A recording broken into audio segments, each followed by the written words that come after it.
Apektado ang kabuhayan ng mga taga Mabini, Compostela Valley dahil sa tumagas na 1,000 litro ng langis mula sa isang power barge. Ayon sa kumpanyang may-ari nito, nalinis na nila ang kumalat na langis taliwas sa sinabi ng mga residente. Makibalita tayo kay Jan Bautista ng GMA Davao. Makikita sa mga larawang kuha ng mga mangingisda sa Barangay Kadunan, Mabini, Compostela Valley, ang langis na kumalat sa kanilang tabindagat. Galing ang langis sa isang power barge ng kumpanyang Thermamarine Incorporated na pag-aari ng Aboitiz Power Corporation. Ayon sa kumpanya, nagkaroon ng problema sa kanilang power barge nitong Sabado. Nasa 1,000 litro ng langis ang kumalat sa dagat. The level switch of that tank unfortunately had a glitch. So the pump continued running.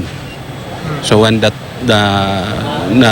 napuno na ang tangke, that's why it spilled overboard.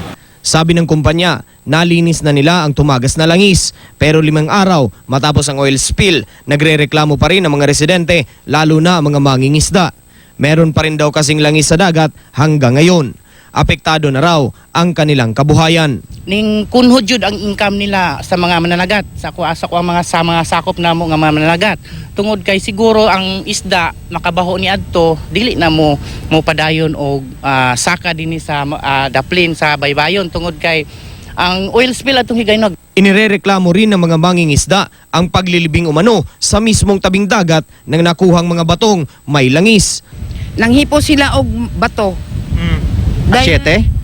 Ang bato pundo kay sa city uman ila tong gihipos pagkahuman ako silang gipangutana ngano inyo man ang hiposon ilubong nila asan ninyo ilubong itudlo nila ang lungag. Itinanggi ito ng kumpanya. Ipinakita pa ng pamunuan ng kumpanya ang mga drum na may lamang langis. Ito raw ang tumagas na langis na nalinis nila. Saan na mo paglubong?